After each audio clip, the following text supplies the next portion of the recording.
Vamos para mais um episódio! Gente, eu queria dizer que por mais que o tema seja muito complicado, seja muito difícil e muito pesado, eu tô muito feliz. Eu tô muito feliz porque um dos propósitos do Podpri é ser utilidade pública, é trazer informação relevante. E esse tema me traz muitas dúvidas, me gera muitos pensamentos. E eu queria muito falar sobre isso com alguém especializado, com alguém que entendesse também. E como eu já adiantei para os meus convidados, acabou que a ideia surgiu de uma conversa entre amigos. Nessa conversa, a gente citou situações sobre. Às vezes, a gente não faz ideia de pessoas que precisam ouvir isso. E aconteceu comigo, inclusive, de uma pessoa que eu não fazia ideia que precisaria ouvir isso e acabou surgindo. Então, eu tô feliz em dobro, tô muito radiante. Eu espero muito que vocês fiquem até o final, porque vai ser um dos episódios mais úteis. E olha que eu me preocupo com isso, hein? Nesse podcast tem muitos assuntos, tanto profissionais quanto pessoais, mas sempre relevantes. Sempre é o de uma conversa entre amigos que surge, que eu gosto muito. Porém, sem mais delongas, vamos direto ao que interessa. Eu estou com dois convidados ilustres que me fizeram muito feliz de ter topado essa conversa. Eu tô assim, radiante, porque dois amigos muito legais, que inclusive já gravaram também Pode Pri comigo. Confiram esse episódio que tá maravilhoso. Os Danis, maravilhoso. A gente falou de inteligência artificial. A gente também falou sobre o impacto disso no dia a dia, não percam. Mas, por favor, meus convidados queridos, se apresentem, que eu quero que o mundo conheça vocês e, principalmente, o trabalho de vocês. Que eu já sou, assim, admiradora. E já falei até antes, que é para vocês saberem que é sincero. O Pode Pri é de vocês. Aline, pode ficar à vontade. Obrigada, Ricardo. Primeiro eu quero agradecer o convite da Pri, e num tema tão importante, tão necessário, que nunca é demais a gente falar sobre, tão complexo também, né? Eu sou Aline Coller, sou psicóloga clínica e eu trabalho, a minha jornada, né, terapêutica, eu iniciei com dependentes químicos, né, com a área da dependência química, dependência emocional, relações abusivas também. E hoje eu atendo mais o público feminino, né, principalmente em questões de relações abusivas. E estou muito feliz realmente de estar aqui para poder bater esse papo tão importante, tão necessário. Obrigada, viu, Pri? Por ter aceito. Então, eu sou Ricardo Kadosh, sou pastor, né? Eu sou a experiência, né? Eu não tenho ainda nenhuma formação, mas é projeto para o ano que vem já dar início à psicologia, né? Que Minha mãe é bacana! psicóloga, né? Mas a área que eu atuo, né? Os meus amigos que trabalham comigo, eles costumam dizer, né, Ricardo, você já é um psicólogo não formado, né? Porque parece que é um imã, né? Eu trabalho num condomínio muito grande, onde a minha sala é muito frequentada justamente por pessoas que precisam conversar, falar, expressar um pouco, porque sabe a bandeira que eu defendo e sabe a experiência, né, que eu tive e que eu tenho, né? Porque a minha experiência eu tive e tenho com outras pessoas, né, que a gente vai dando assistência, vai dando a ligação a um psicólogo, ao psiquiatra, né, aos profissionais, né, indicando uma atividade esportiva, coisas que, assim, eu não tive ninguém para me orientar, mas é aonde a vivência, né, e aonde eu consegui a superação me fez hoje ter essa experiência para trazer para outras pessoas, né? No entanto, que eu sou autor de um livro que se intitula O Sorriso do Meu Suicídio, e tem um porquê, né? Que a gente no decorrer vai falar do porquê que é o meu suicídio, e é um tema muito importante, né? Muito importante que graças a Deus, tem ganhado aí uma proporção maior, né? Infelizmente, também tem ganhado uma proporção maior em quantidade de casos que estão acontecendo. Isso no decorrer do papo a gente vai conversar. Eu acho que hoje o papo vai render muito. Eu tô muito feliz. Tô muito feliz. Eu sei que pode ser um pouco ruim eu falar isso, mas de novo eu tô muito feliz porque eu acho que o resultado vai ser positivo. Eu achei muito bacana quando eles me sugeriram vocês, porque eu falei, eu acho que é perfeito. acho que se existir perfeição, é perfeito, porque vamos falar de uma pessoa que viveu essa experiência e vamos falar de uma profissional. Então, assim, eu tô aberta, eu quero muito aprender com vocês aqui hoje. Para quem não sabe, eu espero que não tenha esse desconhecimento. Mas Setembro Amarelo, que vai ser o nosso tema de hoje, voltado para o suicídio. A gente precisa se alertar com esse tema, a gente precisa entender porque, assim como eu falei com alguns amigos, e por favor, me corrijam se eu estiver errada, pelo amor de Deus, estamos aqui para aprender e eu quero aprender junto com vocês. Mas eu estava conversando com os amigos e a gente chegou na conclusão que eles sempre pedem ajuda. Às vezes os sinais são mais ocultos e às vezes eles são mais explícitos, mas sempre há sinais. Então eu acho que é muito importante a gente ter esse papo. Eu até conversei com o Dani, que sugeriu o Ricardo, e ele comentou isso de um amigo dele, que ele teve um amigo que pediu ajuda e ele ajudou e deu certo. Então, eu quero muito entender isso com vocês, e eu, aqui nesse Pod Pri também, eu gosto muito de falar isso, não existe assunto a não ser tratado. Inclusive, eu, Priscila, acredito que vários problemas que a gente tem no mundo é porque a gente não conversa sobre tudo, sobre qualquer coisa. Então não existe essa de religião, política e futebol não se discute. Se discute sim, mas se discute com respeito, se discute com conversa. Então, eu sou uma pessoa que sou super aberta, eu sempre fui apaixonada pela terapia, pela profissão, sempre respeitei muito, mas eu confesso que por mais que eu tive uma mãe que teve problemas sérios, ela teve uma crise mental de esquizofrenia terrível. E por muitos anos a gente até chamou de depressão. E eu lembro que eu cresci, amadureci e falei, mas aquilo não parecia depressão. Então, mais uma vez, por isso que isso aqui é mais importante ainda. Porque mesmo eu tendo um problema em casa, eu não fui buscar ajuda. E hoje eu penso, cara, a família inteira devia ter pedido ajuda. E eu acho que devia ter rolado ajuda individual, devia ter rolado ajuda da família completa, junta, porque os problemas e os desafios que surgiram a partir daquilo foram muito graves e também fizeram uma diferença na nossa rotina. E eu concordo, Ricardo, sua vivência é indiscutível, né? Todo mundo procura um pastor, um líder. Eu sou católica e sempre que eu posso eu procuro um padre para me orientar, eu procuro alguém. Então, eu tenho certeza que você também vai ser muito relevante justamente por isso. Eu acho que realmente todo pastor e todo padre devia fazer psicologia, porque faz super sentido na rotina. Deixa eu só acrescentar algo, senão acabo esquecendo, é muita informação. Claro! Você falou sobre a questão de assim, toda pessoa, ela demonstra alguma coisa.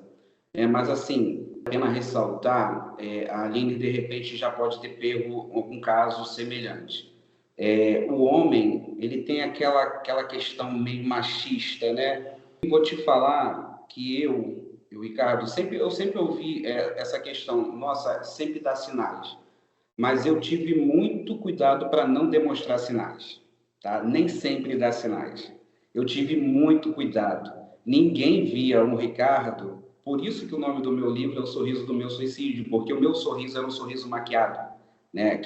E assim, esboçava um sorriso, mas o sorriso que estava ali dentro era um sorriso de um suicídio. Então eu, como homem, né, aquele negócio machista, não posso demonstrar fraqueza, né? No entanto que a ocorrência maior de suicídios são em homens, né? Infelizmente, eu tive esse cuidado, né? Como eu falei, a Aline, não sei se já pegou algum caso semelhante a esse, né? Eu tinha muito cuidado, eu não queria que a minha família visse, eu não queria que os meus amigos vissem, né? Eu sou atleta da parte de CrossFit, gosto muito, então, assim, eu sempre tive um cuidado de não mostrar para eles até certo momento, porque chegou um momento que eu não tinha como mais esconder o meu semblante caído.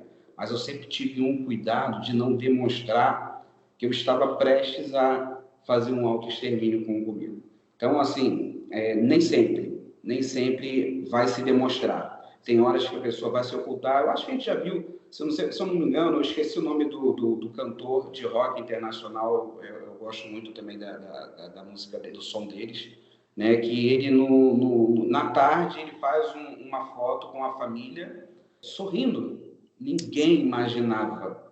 E horas depois ele tira a própria vida. Então, assim, o cuidado não é somente com as demonstrações, às vezes também fica maquiado. Exatamente, Ricardo. O falso é aquele falso otimismo, né, que a gente chama.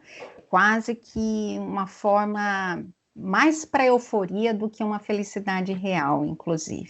É aquela risada que você olha, tá carregada, né? São sutilezas nessas mudanças que, ainda mais hoje em dia, infelizmente, existe muita informação para as coisas boas e para as coisas ruins também, né? Então, claro, a pessoa, quando ela está com a ideação suicida, ela vai pesquisar tudo, começa com esse processo de pesquisar tudo sobre, né? E mascarar também faz parte. Isso precisa ser revisto também, porque cada vez mais está difícil ver essas sutilezas, né? E eu acredito que uma ferramenta muito importante é não só a escutativa, mas uma escuta com ação. Quando a gente percebe certos isolamentos, uma fala mais negativa, às vezes solta do nada uma coisa assim que parece sem importância, ai, não aguento mais, sabe? Você ouvir aquilo, seu amigo, e você começar a se aproximar, querer entender de fato nessa escuta, e falar, cara, vamos sair amanhã, vamos para o parque, meu, também estou precisando. Mostre a sua vulnerabilidade também, porque isso conecta. Ele não quer sermão, né? A gente não quer sermão. Foi também uma experiência aos 14 anos, né? E foi muito pesada mesmo. Eu fiquei 2 semanas e 5 dias em coma na tentativa de suicídio. Nossa. E assim, claro, eu era ali uma criança, adolescente, negligenciada, né? Até porque antigamente não se tinha tanto esse tato que se tem hoje, né? Tanta informação, os pais buscando informações, a vida vai, né, levando, a rotina do trabalho vai seguindo. E eu realmente, quando eu olho para trás, eu falo, gente, aquela menina não teve assistência e vários sinais foram escancarados, né? Hoje a gente está aqui para poder informar, para poder dar esse acesso que antigamente, cara, não existia e passava despercebido. E realmente, para quem fica, assim, é devastador. Devasta uma família, é muito pesado. Nossa, eu vou agradecer o episódio inteiro, mas obrigada. Eu nem fazia ideia que falar sobre isso ia envolver questão de gênero. Eu confesso que eu sou feminista, eu estudo muito sobre isso, eu falo um pouco disso também no meu podcast, mas eu confesso que eu não fazia ideia desse recorte. Eu confesso que o recorte social acho que é inevitável a gente não fazer, né? Eu tive uma experiência, inclusive, na infância sobre isso, que eu fiquei chocada. Eu não sabia, mas eu demorei a falar. Mas meus pais me levaram para fonoaudiólogo, me levaram para vários pediatras e tudo mais. Em contrapartida, tem uma amiga minha que a gente cresceu junta, a gente já era amiga desde a barriga, as nossas mães brincam. E ela é negra, teve dislexia. Ela foi só descobrir quase aos 18, muito tardio. Mas antes disso, era chamada de burra, era chamada de lerda, era chamada de preguiçosa.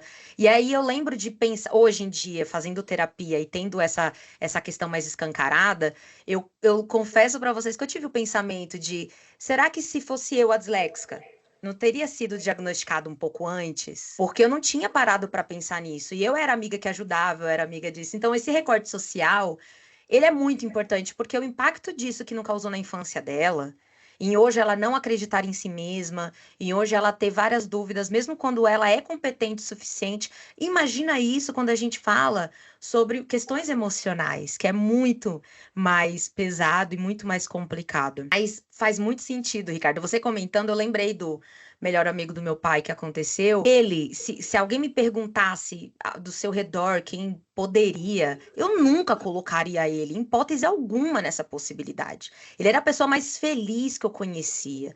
E detalhe, ele não tinha, aparentemente, os problemas mais, assim, que acontecem, que são mais ocasionais da vida. Financeiro, problema familiar, intriga dentro da família. Ele não tinha nada disso, pelo contrário.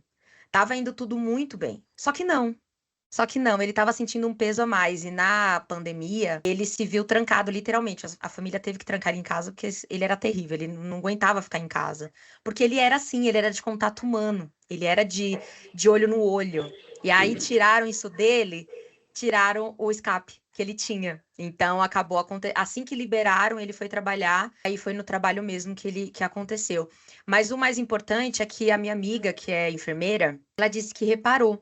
Ela disse que percebeu que tinha alguma coisa estranha. Chegou a oferecer ajuda e ele negou. Ele negou por essa questão. Inclusive, é até um pouco estranho eu falar por questões machistas, porque, na verdade, eu até entrevistei a esposa dele aqui no Podpri, inclusive o episódio tá maravilhoso, é o episódio sobre cultura, e ela me contou coisas maravilhosas sobre ele, como, por exemplo, ele ter apoiado ela nos estudos, a fazer tudo que ela precisasse para ser uma professora mais capacitada, e ele topou ficar com os filhos. E ele não viu problema nisso. Pelo contrário, ele foi o primeiro a falar: não, você vai. Eu, como seu marido, você, seu parceiro, vou te ajudar.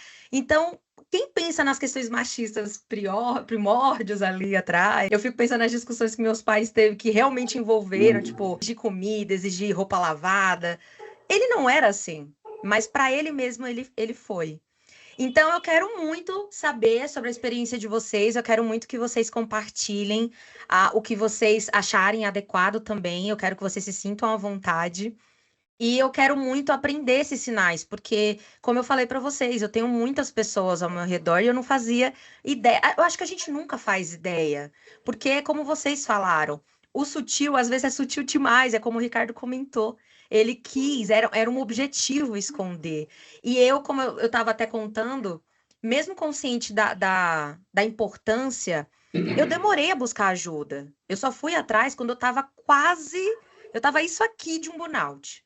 Porque eu era estagiária, cuidava de 11 clientes ao mesmo tempo, estava me sobrecarregando. No começo foi minha responsabilidade. Depois as pessoas gostaram, né, do que estava rolando e acabaram dando força nisso. E aí eu procurei ajuda e foi a melhor coisa que eu fiz na minha vida, senão eu teria tido coisas piores. Eu acho que o burnout seria só o primeiro degrau disso. Então, por isso que eu achei tão importante vocês trazerem tanto a experiência quanto a vivência do trabalho, porque viva os psicólogos, pelo amor de Deus, a gente precisa de mais acessibilidade com vocês. Mas é isso, por favor. Agora é sua vez, Ricardo. Então, vamos lá. Foi muito interessante o que foi falado em relação aos jovens, né? Hoje em dia, principalmente aqui no Rio de Janeiro, é um dos estados onde as maiores taxas de suicídio têm crescido entre adolescentes, entre jovens adultos, né?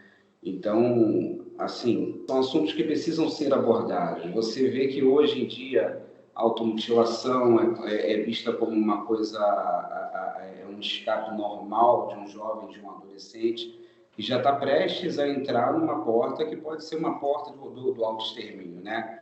Então, o suicídio, se eu não me engano, é a quarta, não sei se a Aline pode me ajudar nisso, é a quarta causa de morte entre jovens. Isso mesmo. Entre 15 a 29 anos. Exato. Para você ter uma noção do quanto é importante. No caso, a Aline foi jovem, o caso, a situação dela, jovem. E olha como que isso tem crescido e como que isso é de suma importância a gente falar. Só para acrescentar também, outro meio muito complicado, onde se é delicado para se falar, é no meio religioso, né? Eu lido com pessoas que, como eu falei, eu sou pastor, e antigamente as pessoas viam isso, né? É demônio, é falta de Deus, né? Nossa, falta de Deus. Não tem Deus.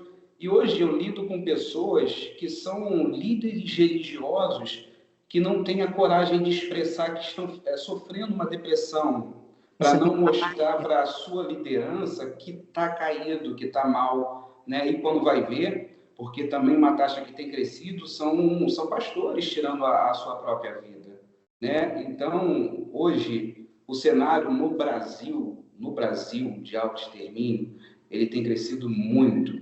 E por isso, assim, a nossa responsabilidade em falar sobre o assunto, principalmente a gente que já passou sobre isso, né? Nossa responsabilidade em citar sobre o assunto é muito grande. O meu chat ele é recheado de pessoas, né? Como eu falei, eu não sou profissional, então eu encaminho, né? Eu passo a minha vivência, a minha experiência e eu encaminho ao profissional, eu indico ao profissional. Então, como você falou, viva os psicólogos, os psiquiatras, né? Graças a Deus por isso, em breve o psicólogo Ricardo Kadoshi também é o meu. Vai ser um excelente, com certeza, né? Porque é diferenciado um psicólogo que tem uma jornada, é o curador ferido, né? Uma jornada de dor. Porque ele vai saber aonde tocar aquela alma. Ele vai sentir antes mesmo desse paciente falar, e isso é a conexão com o paciente, é aquilo que transforma tudo no processo terapêutico, que é o vínculo. Então, ainda mais, pastor, eu achei muito interessante a tua história, né?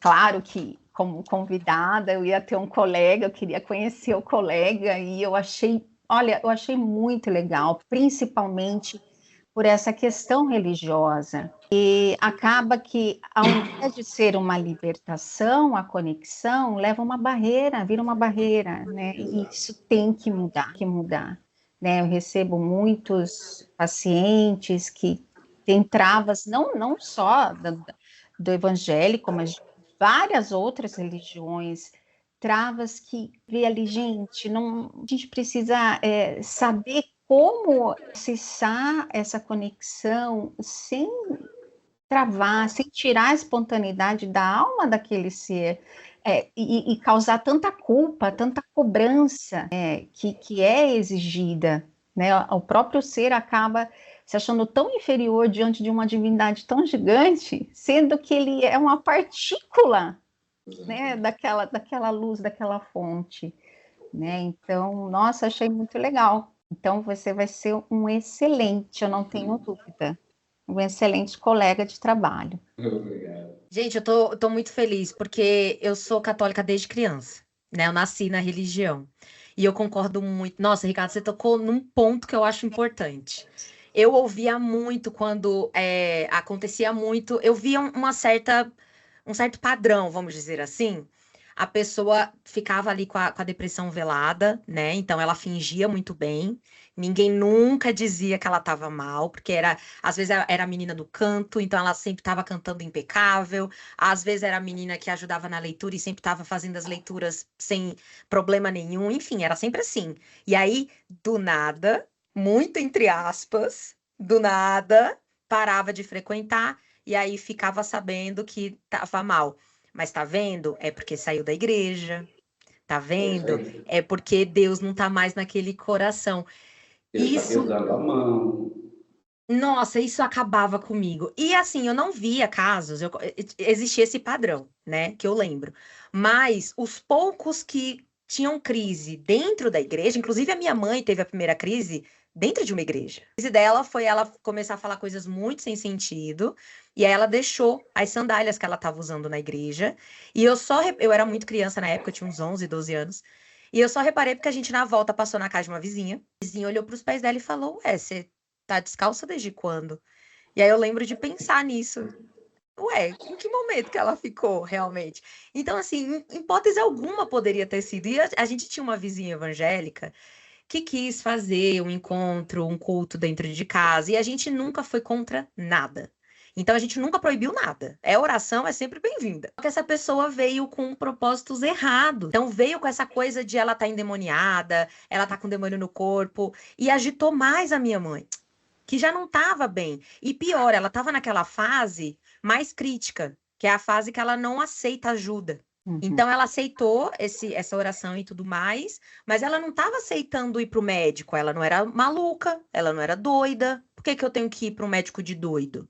Ainda tem isso também, né? Que as pessoas antigamente, né? E até hoje, acham que psiquiatra é médico para maluco, né? Nossa, psiquiatra, eu não posso, vou para psiquiatra, eu não sou louco, né? Mal sabe a grande importância de um psiquiatra na vida. Mal sabe de verdade.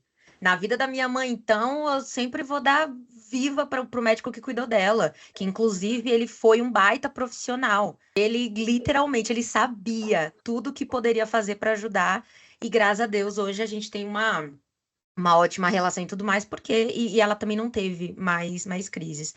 Claro que a gente deve muita rede de apoio, não vou negar também, que ajudou muito. Inclusive, eu descobri há pouco tempo, porque, de novo, eu era muito criança. Então tem muita coisa que eu não sabia na época. que a minha avó foi um excelente suporte, que inclusive foi ela que indicou o médico, que já tinha cuidado, acho que, de um patrão dela na época. E a minha mãe nada foi, o start foi o acúmulo de funções. A minha mãe decidiu voltar a estudar, aí ela decidiu fazer um curso de ministra da igreja, aí ela já era doméstica e na época eu não sabia, mas ela vivia em extremo abuso trabalhista, porque ela vivia como escrava, ela não podia beber a água da casa, assim. A comida só davam para ela se tivesse passado estragada ou alguma coisa de errado. E eu não sabia, porque quando eu ia, eu era bem tratada. Eu comia junto com os netos da mulher, assim. E aí acumulou isso, ela, para piorar, ela ainda entrou no trabalho de buffet no final de semana. E para quem trabalha em buffet, eu não sei se vocês sabem, mas a gente vira à noite. Porque acabou a festa, a gente tem que organizar tudo, deixar tudo impecável, lavado, higienizado para na próxima já tá tudo ok. Ainda tem que guardar e organizar tudo.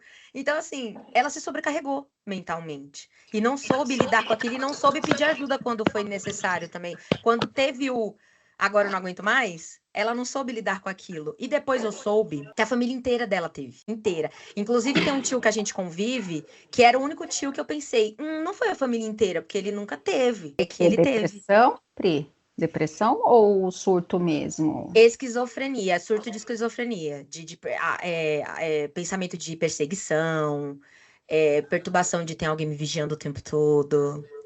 Algumas tentativas, ela, por exemplo, chegou a tentar contra mim na época, porque na cabeça dela eu era uma inimiga, e aí o filho mais velho era uma autoridade. Era muito louco, porque ela obedecia como se fosse pai dela. E a mim, não, a minha era. Aí ela ficava, às vezes, agindo feito criança. Aí ela, tipo assim, sei lá, entupia o vaso e falava, ai, foi ela, a culpa é dela. E ela fazia esses atos de perturbações, assim. O mais grave foi só uma vez, não chegou a ser frequente, não. Durante, eu digo, a crise, que durou, eu acho que uns. A pior fase durou uns 2 meses. Muito ruim. Mas contando com o pedido de ajuda que ela. Foi pedido, né? Mas ela recorreu, enfim, à ajuda. A ficar melhor, a dormir bem, a vida normal, mais ou menos assim, em relação à família inteira, foi em torno de uns 6 meses, assim, mais ou menos. Mas aí eu acabei descobrindo que, inclusive, é genético por conta disso, porque todo mundo da família teve. E teve casos muito parecidos, inclusive. Tanto que, em meados dessa época, quando eu amadureci e criei consciência de tudo isso, eu percebi que muita gente não pode beber na minha família por isso. E aí, eu nunca tive problemas com bebida alcoólica, eu, particularmente, mas eu decidi parar. Porque eu falei, primeiro que eu vou economizar uma grana boa, né? Não vamos descartar essa possibilidade. E segundo, que eu parei para pensar no prós e contras, sabe? Eu falei, pô, eu não tô ganhando muita coisa. Eu já sei que isso pode me afetar no futuro, tanto a minha saúde quanto agora o meu emocional e mental. Por que que eu vou fazer isso? Então eu parei, eu acho que já faz mais de 5 anos. Nunca me fez falta, inclusive. Mas eu pensei nisso, e isso que o Ricardo falou foi muito importante, porque falaram isso, né? A minha vizinha encarou minha mãe como endemoniada. E aí eu cresci, fiz amigas, e eu tive amigas depressivas na igreja. E a maior angústia delas era essa. Era falar, Pri, eu não tô com falta de Deus. Eu só Não. preciso de ajuda. E eu falei, você não precisa, você não tá com ausência de nada, você precisa de ajuda. Então peça ajuda, peça ajuda no postinho com a psicóloga. A minha avó, ela foi tão sábia quando ela viveu um luto do irmão, foi um luto de suicídio. Foi uma morte natural, mas ele era muito jovem, então foi muito difícil aceitar. Eu achei tão legal que ela falou que lembrou de mim, que sempre bati nesse martelo da importância do profissional da psicologia. E aí ela disse que um dia acordou, ela teve a consciência, minha avó é evangélica, inclusive ela não sai da igreja, eu fico brigando com ela, às vezes falando, vó, você precisa descansar, um pouquinho só, pastor perdoa, mas ela não deixa de fazer os trabalhos religiosos. E aí ela disse que um dia acordou, as orações em dia, com tudo certo. Ela acordou e falou, eu tô sem vontade de viver. Aí ela lembrou de mim, falando sobre o quão a psicologia e a terapia me ajuda. E ela falou, eu vou no postinho pedir ajuda. Aí ela disse que foi tudo assim coisa de Deus também. Muito coisa de Deus. Eu sempre falo isso, gente. Se existe psicologia, se existe ajuda para isso, é porque Deus já criou pensando nisso, nessa necessidade também. A ciência é inspirada pelo quê, gente? A ciência. tem como você não falar que não tem o dedinho dele, sabe? E eu acredito muito nisso. Então, se ele deixou os auxiliares para ajudar nesse método, e aí minha avó procurou ajuda, ela chegou a ir 3 vezes, eu não sei se foram seguidas, mas ela chegou a voltar 3 vezes, e ela amou a médica, falou que foi um amor com ela, que a conversa realmente fez diferença para ela. Ela não quis mais voltar, mas também foi parte da conversa que ela acertou com a médica. Então, achei que tudo foi válido. Então, obrigada por esse depoimento, porque era uma dor que eu sentia. E eu sempre fui. Os padres nunca foram muito com a minha cara, porque eu sempre fui dessas, de falar a verdade nesse sentido, não de agredir ninguém. Mas de falar, gente, a igreja é um lugar para receber a todos, inclusive os Exato. doentes. E assim, receber alguém que precisa de ajuda direciona a ajuda. Porque também de nada adianta você falar que você resolve, sabe? Eu acho que você é como o Ricardo comentou, acho que ele chegou a fazer menção disso. Vocês são ponte de alguma coisa. Então, é isso. Eu gostei muito dessa parte, mas por favor, Gente, olha só, acrescentem. vale a pena lembrar, só assim, entrando um pouquinho no mérito da história de Cristo, que até o próprio Cristo teve um momento de muita angústia na vida dele. Quando o Cristo está prestes a ser crucificado, que ele está no Getsemane, junto com os discípulos, ele menciona: a minha alma está angustiada até a morte. Jesus, o próprio Jesus, ele sofre por um fenômeno chamado hematidrose, que é o suor de sangue, que é o êxtase do seu estresse. Eu soube que isso é verdade, né? Que isso é O real. próprio Jesus, ele teve uma angústia muito grande. Ele chega ao Pai e fala: minha alma está angustiada até a morte. Então, por que nós não podemos ter esse sentimento, né? Então, assim, as pessoas querem fazer aquela capa do forte, né? Daquele homem de oração, da mulher de oração, do homem e da mulher forte. Mas se esquece que o próprio Jesus deu um exemplo tão grande, que ele também pode ficar, que ele ficou angustiado, que ele ficou com a sua alma abatida, que ele chegou no extremo a suar sangue. Por que a gente não pode, né? Então, assim, são exemplos que já vêm de muito longe e a gente só carrega à frente, né? Sim, muito bem colocado, né? Porque aí unificamos todas as religiões, né? Eu, como Exato. psicóloga junguiana, eu estudo muito as religiões, porque é um fator, assim, vital para o ser humano no processo terapêutico, né? Então, eu tenho que conhecer todas para eu poder dialogar com todas as diversidades, né, dos meus pacientes. Mas quando a gente olha, na essência, a história do Cristo, todos nós somos um só. É só você ver o exemplo vivo de quem ele foi. No Monte ali das Oliveiras, né? Ai, gente, eu assisti o The Chosen, eu choro junto, né? Tem como, né? Aquela cena Não que tem ele tá como. lá ajoelhado. Gente, não tem como você não se emocionar, até porque é um arquétipo muito poderoso, né? Jesus não tem o que discutir, né? Aquela angústia dele, a humanidade que a série também mostra do Cristo, vale a pena ver, né? Muito interessante essa série, muito bonita, e a gente resume todas as religiões nessa vivência dele, né? Nessa história tão rica de Cristo. Mas o que antecede de fato, né? Voltando, né, a problemática do suicídio, o que antecede esse processo? São fatores múltiplos, né? É muito complexo entender, né, resumidamente, o que é de fato, faz com que a pessoa pense em tirar a própria vida, como a Pri falou, né, a história da mãe dela, a história de dor, né? Eu falo depressão porque existe depressão com surtos psicóticos que muita gente confunde com esquizofrenia. Não sabia.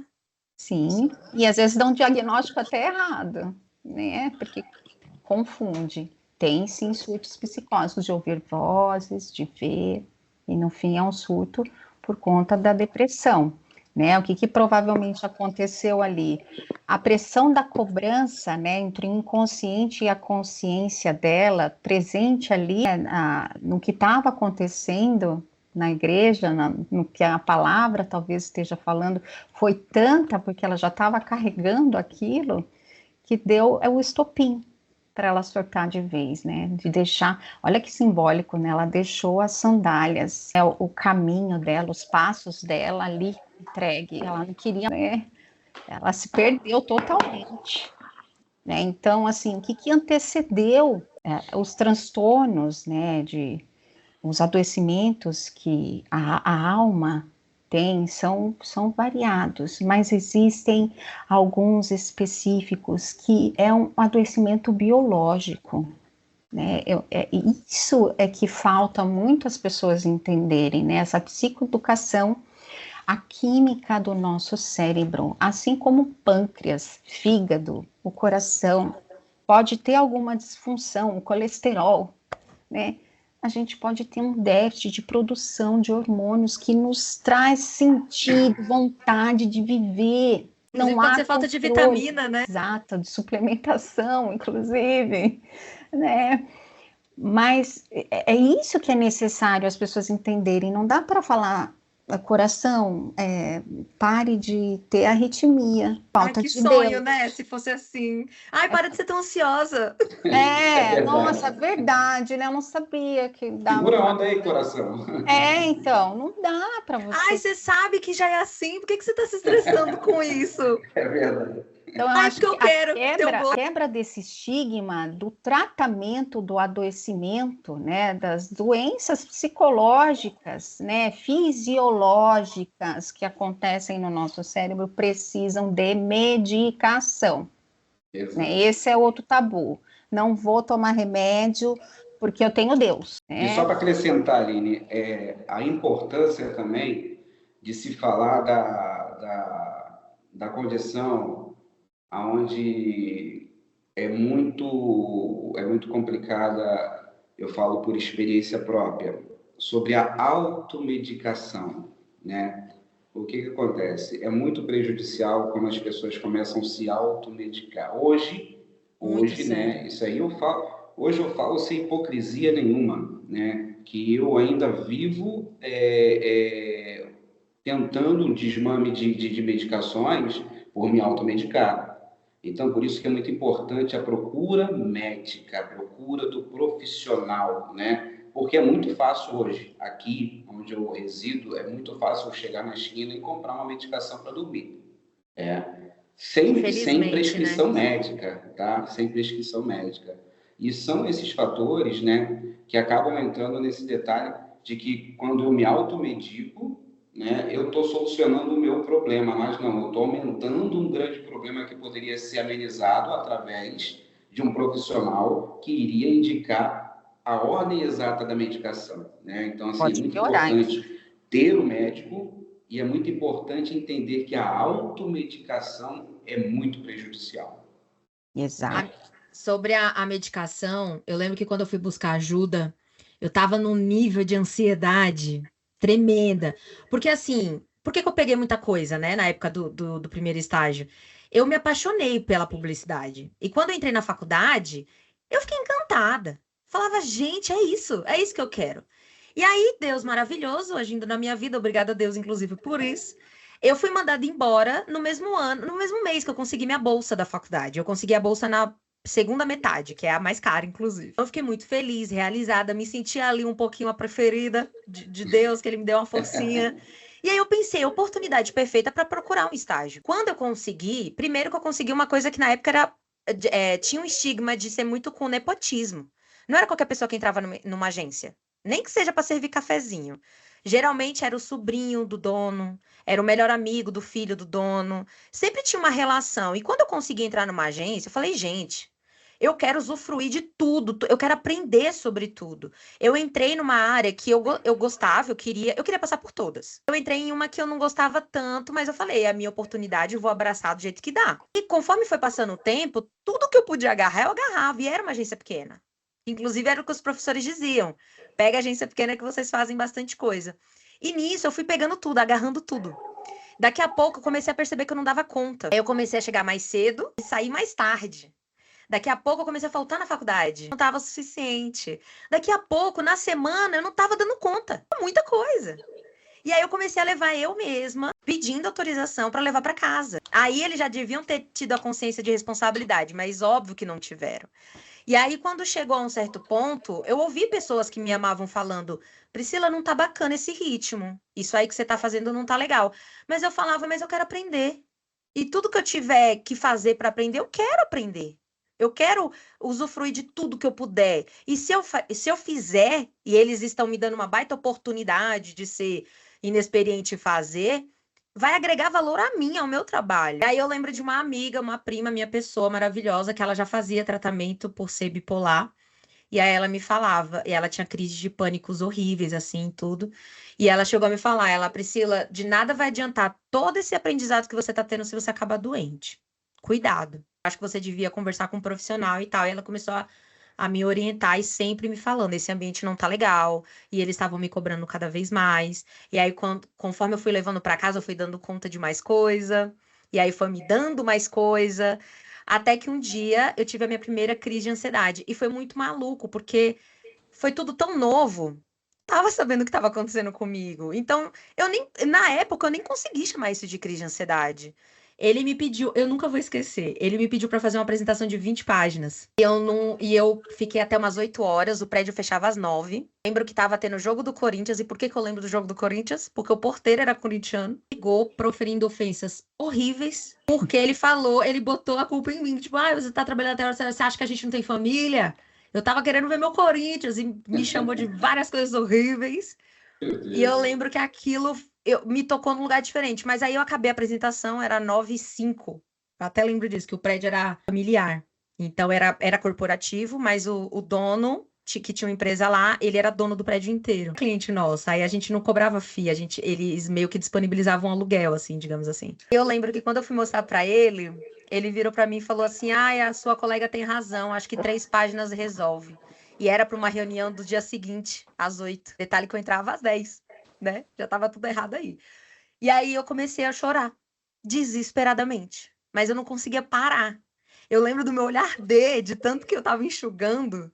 Eu não parava, eu simplesmente não conseguia parar. Falei, gente, mas eu já soltei, tudo bem, eu fiquei chateada, mas já passou. E não passava. Eu fiquei 1h30 chorando, chorando mesmo, de cair lágrimas, de escorrer nariz, aquela coisa toda. E eu sem entender aquilo tudo. O dono da agência começou a ficar com medo, pensando que eu ia processar ele. A pessoa assim, vai dar um... Minha chefe me contou depois, né? Ela fica bem, vê se leva ela no médico, não sei o que ela precisa. Mas resolve que eu não quero pagar essa conta, não. A conta futura, no caso. E aí eu lembro que foi quando eu falei, preciso de ajuda.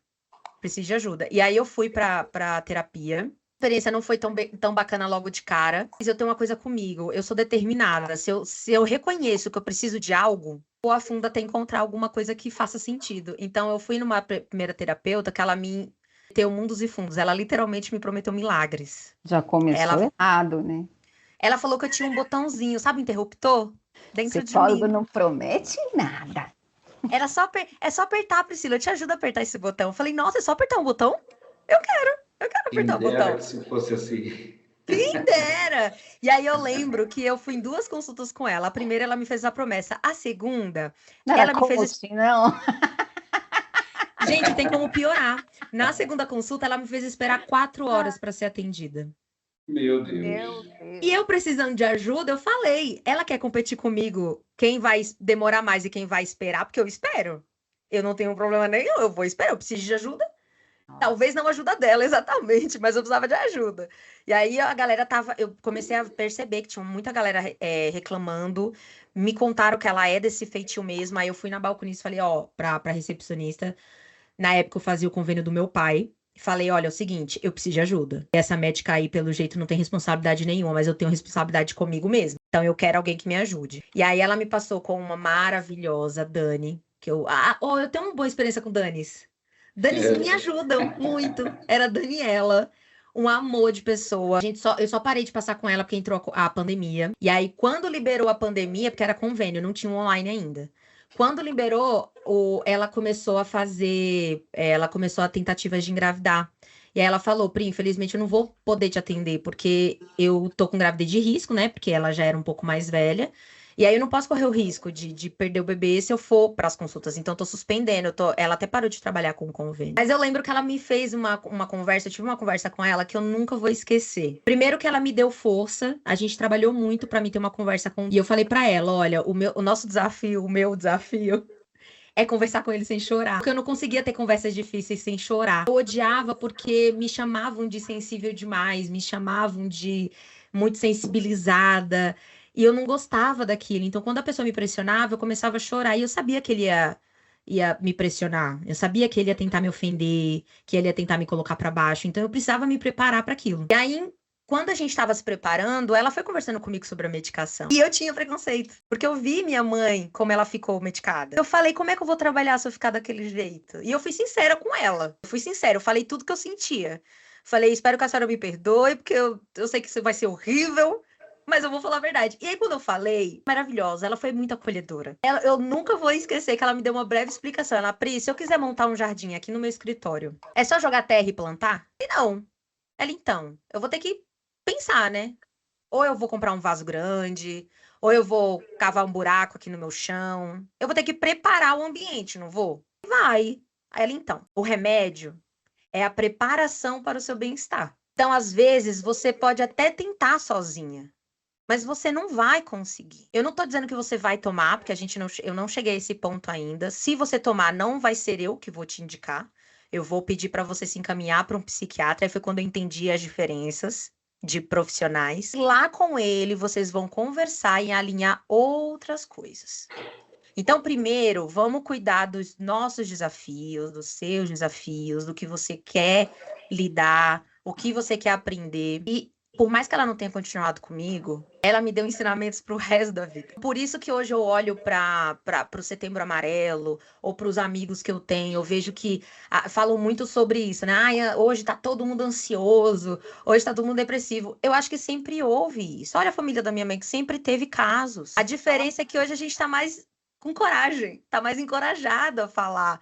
E eu acho que se for falar de diferença de gênero, então, como o Ricardo comentou, aí piora. E se a gente for falar de aplicação de religião, piorou. E olha que eu vi um estudo, e aqui eu não vou trazer dados corretos, porque faz muito tempo. Mas eu vi um estudo onde fala que o ser humano, ele precisa acreditar em alguma coisa. Então, a religião, a Aline comentou isso, que a religião é muito importante. E é muito mesmo, porque você pode ser um ateu, então acredita num lápis, mas acredita em alguma coisa. Porque se um ser humano que não acredita em nada, que não vê propósito em nada, aí ele acaba depressivo e acaba pensando nesse caminho, sim, como se isso fosse uma saída. Porque o ponto é esse, né?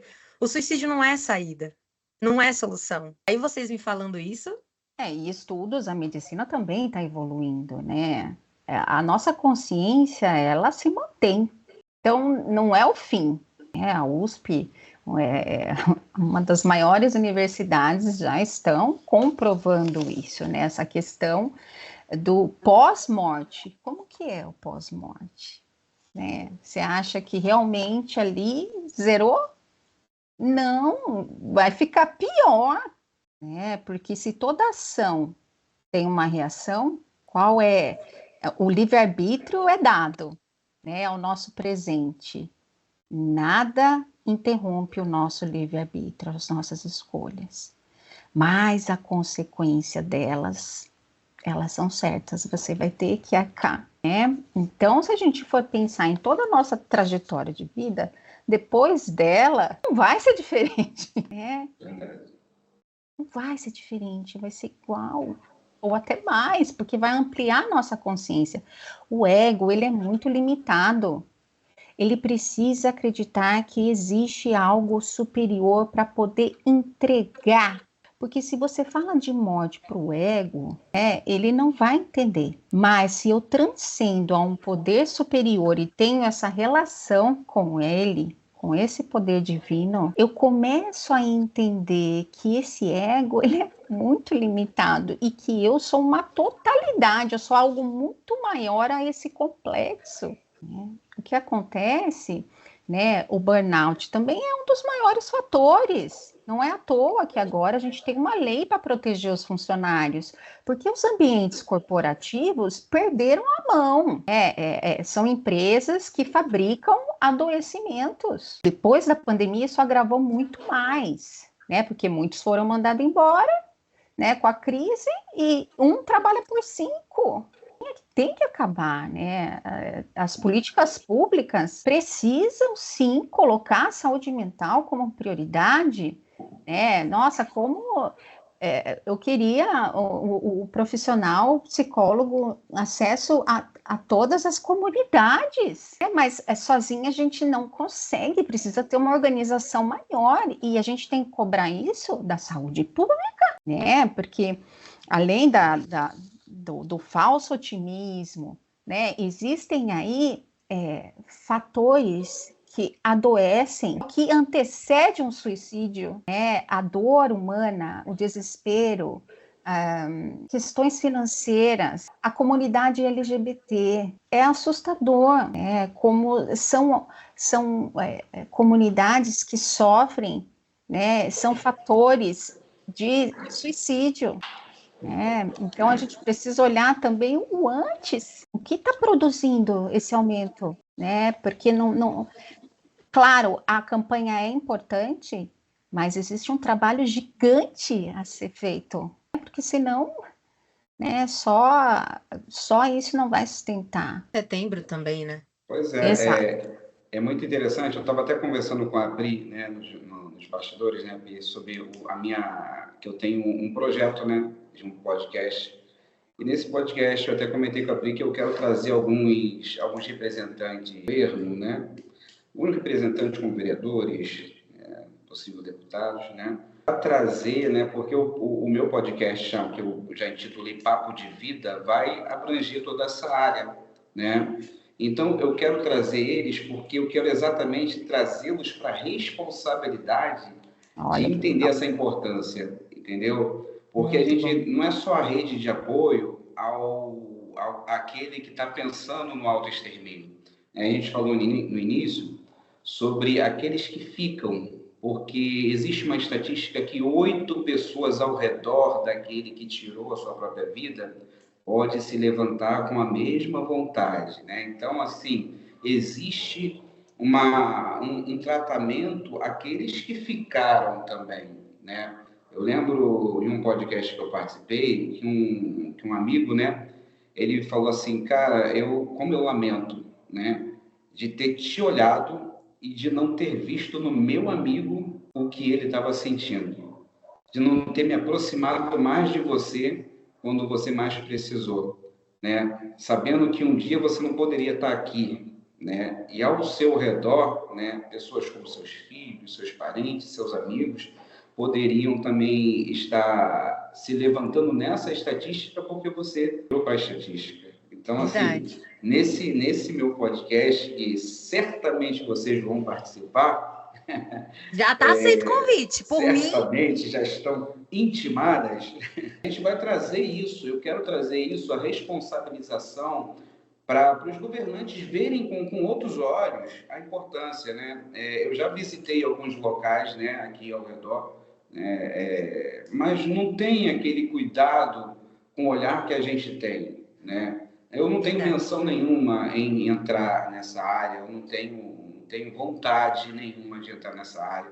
A minha prioridade é vida, independente de crente, não crente, independente de gênero, independente de qualquer coisa. A minha prioridade é vida.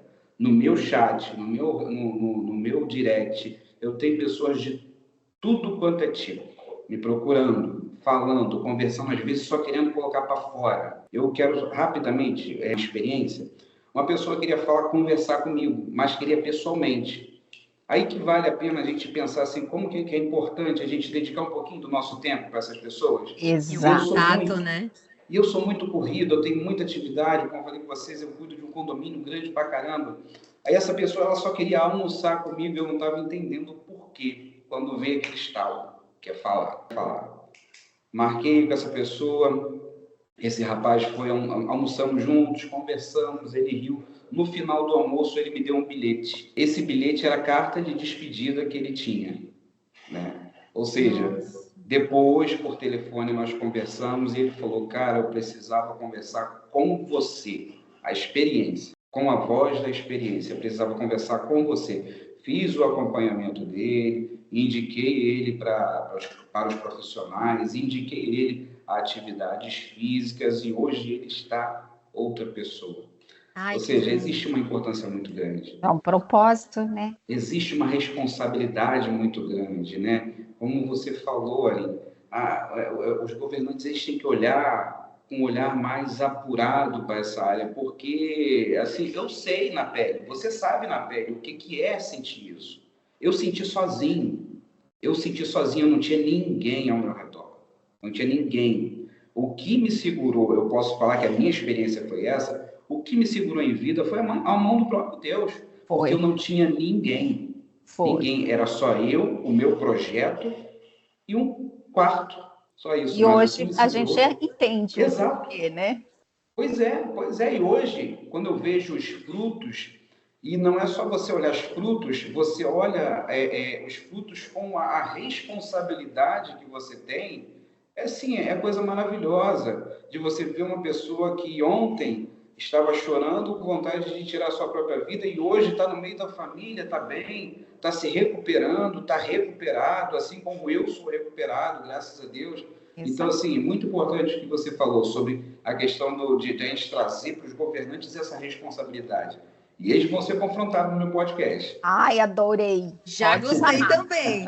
E, ó, quero trazer uma coisa legal aqui. Olha como é importante a gente falar sobre o que a gente sente ou as nossas experiências. Eu sempre achei, como eu sempre fui muito julgada na minha vida inteira e sempre busquei me encaixar, eu sempre tive essa dificuldade. Eu sempre falava, eu acho que eu falo demais. Eu acho que eu tô me expondo demais. Mas depois que eu amadureci e aí fui entendendo, fiz terapia, a terapia me ajudou demais a entender muita coisa. Nossa, isso é bom, eu percebi essa importância. Não Olha como foi importante você falar, porque talvez ele nunca teria pedido ajuda. Exato. E ele viu em você uma saída, porque, como a Aline comentou, eu sempre vou ter um vínculo importante, porque eu sei o que o paciente sentiu. E para ele também foi assim para você. Você sabia o que ele estava sentindo. E conversando com essa minha amiga que acabou contando isso, que eu contei para vocês no início do episódio, eu parei para conversar sobre isso com ela. Inclusive, ela me chamou hoje falando que foi buscar ajuda com a psiquiatra. E ela disse, eu queria te contar que eu mencionei você para ela. Ela disse, quando eu mencionei sobre a nossa conversa, sobre como eu me senti muito melhor depois, ela comentou que é muito importante esse tipo de vínculo, porque são conexões verdadeiras. A gente pode até não morrer super amigas uma da outra, mas esse elo que a gente criou aqui foi muito legal. Eu fiquei tão contente com aquilo, tão contente, principalmente porque semana passada não foi uma semana muito fácil para mim, espiritualmente e emocionalmente também. E a gente teve essa conversa nesse período. Mas aí, naquele momento, eu falei, deixa eu dar uma segurada aqui nas minhas emoções. Eu desabafei com ela, não deixei de falar. Em terapia, eu descobri isso também. Gente, eu tenho ensinamentos. Teria vários aqui para contar, mas um deles eu nunca minto na pergunta se eu tô bem. Nunca. Pode ser que eu não me aprofunde na resposta. De mandar assim, nossa, Pri, mas o que você tem? Ah, problemas da vida. Mas eu nunca vou dizer tô bem sem estar bem. Porque em terapia eu descobri que é importante a gente falar. Mesmo que a gente não aprofunde. E aí eu tenho outras táticas também, que essa menina teve, eu achei muito legal. De mandar áudios longos. Eu já era amiga podcast antes de ter um podcast. Diga-se de passagem. Essa e aí eu lembro de não. mandar muito. E aí eu lembro de mandar um áudio e mandar embaixo, olha, não é importante, sem pressa. Ouve com calma. São códigos que a gente tem de tipo assim, quando eu precisar de ajuda, gata, eu vou precisar de ajuda, eu vou precisar de um suporte emocional aqui. Mas eu tenho comigo, até porque o meu jeito de quando eu tô mal, é me excluir de tudo. Então eu sou uma pessoa sociável, eu sou uma pessoa que, gente, eu tenho um podcast. Eu amo conversar e amo ouvir.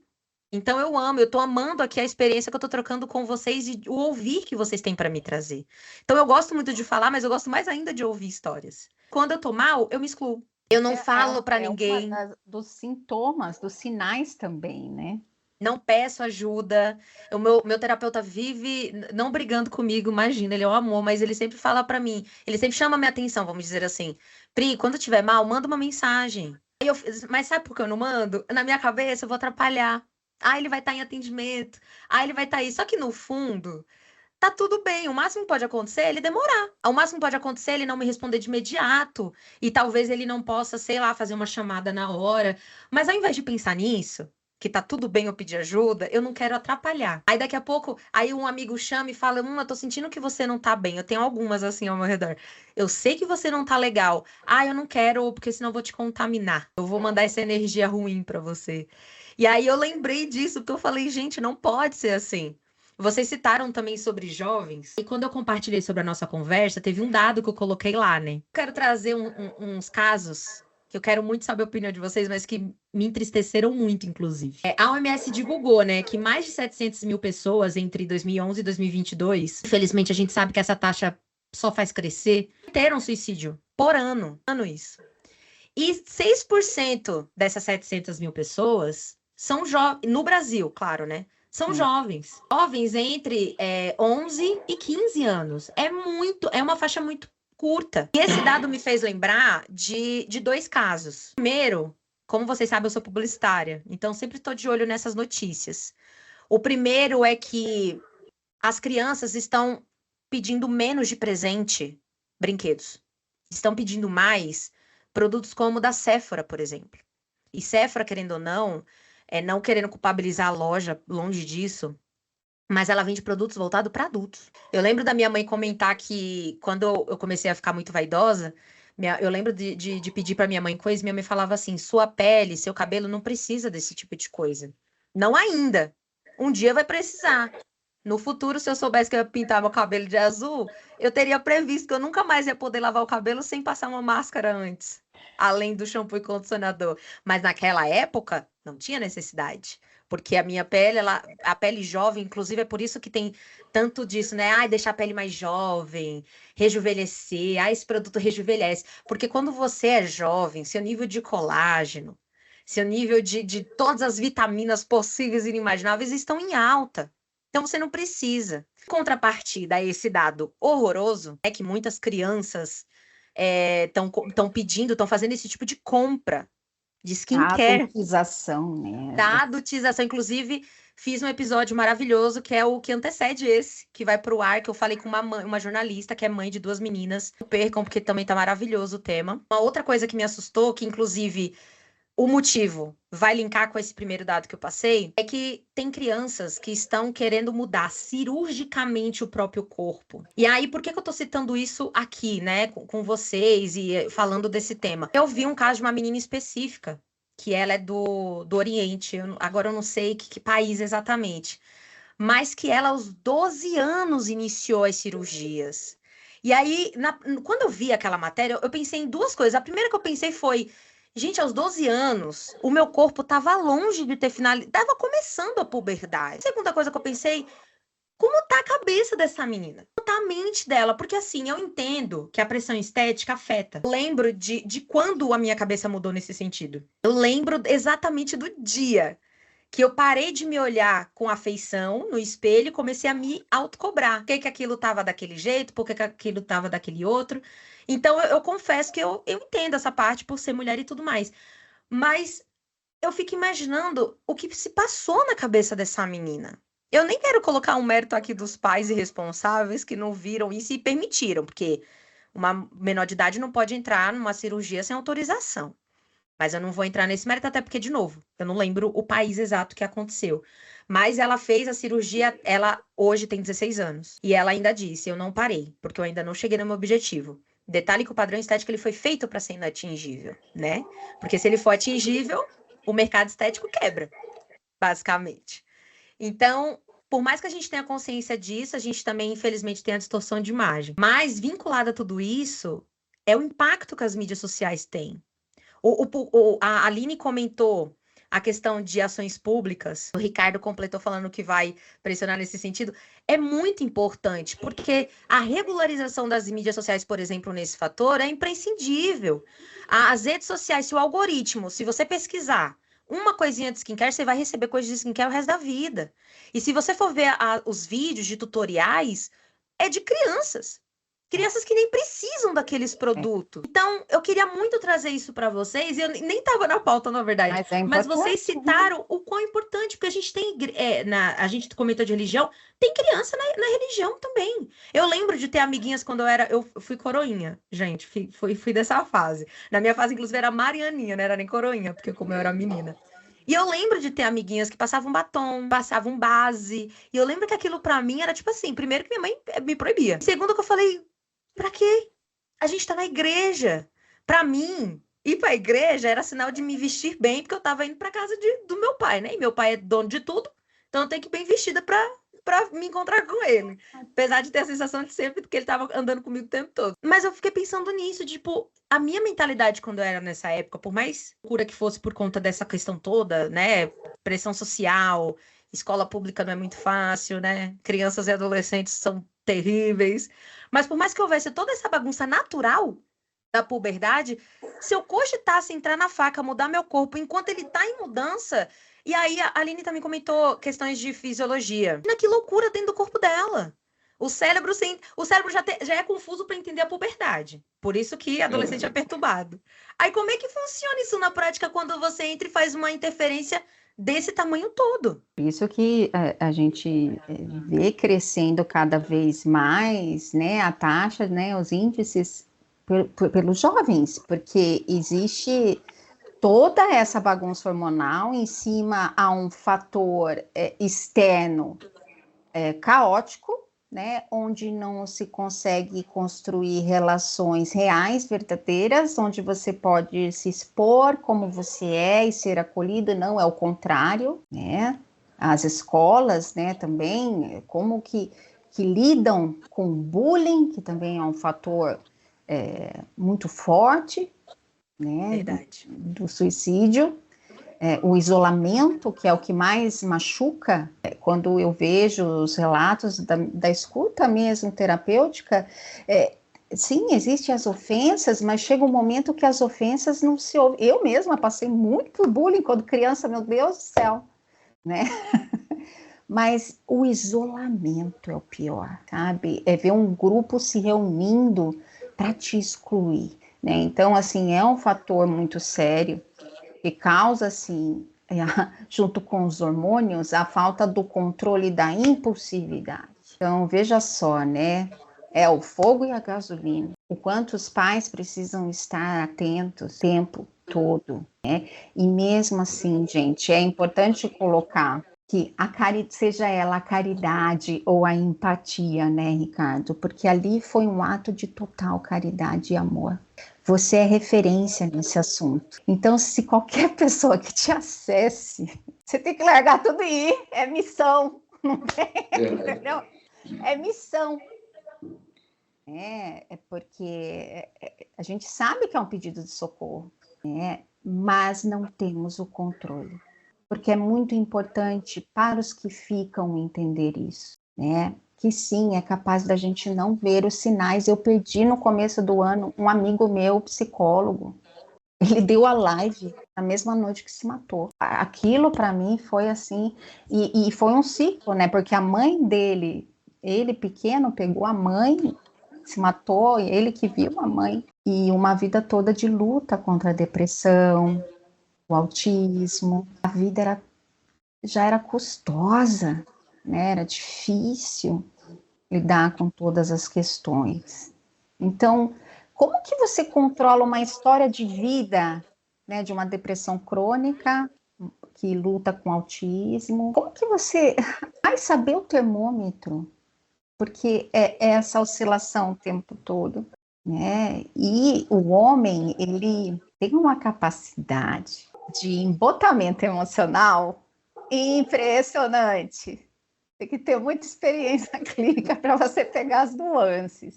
Porque, infelizmente, ele é educado a ser assim.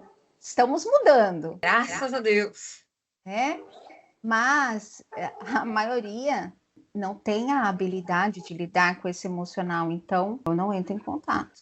Disfarçam muito bem. Como que fica para esses familiares entender que existem sinais? Você não viu? Não temos o controle.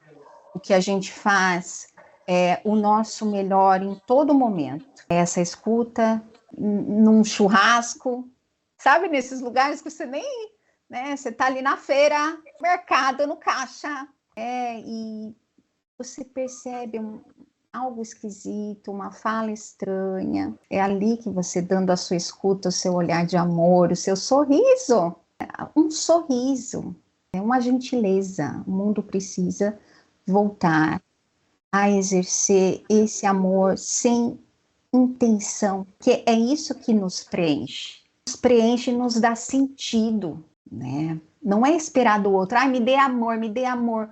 Gente, chega, não são bebês, vamos ficar adultos, vamos realizar o amor, cada um, né? Porque é isso que vai preencher, não é fora, né? A gente precisa voltar a ter essa empatia, a sair um pouco dos afazeres, trabalho, ego, as exigências do ego, para ir praticar as exigências da alma. E é um trabalho contínuo, todo dia, todo momento. Às vezes, nas coisas mais simples, a gente vai estar praticando essa prevenção, né? Mas ela começa realmente com empatia, o amor ao próximo, né?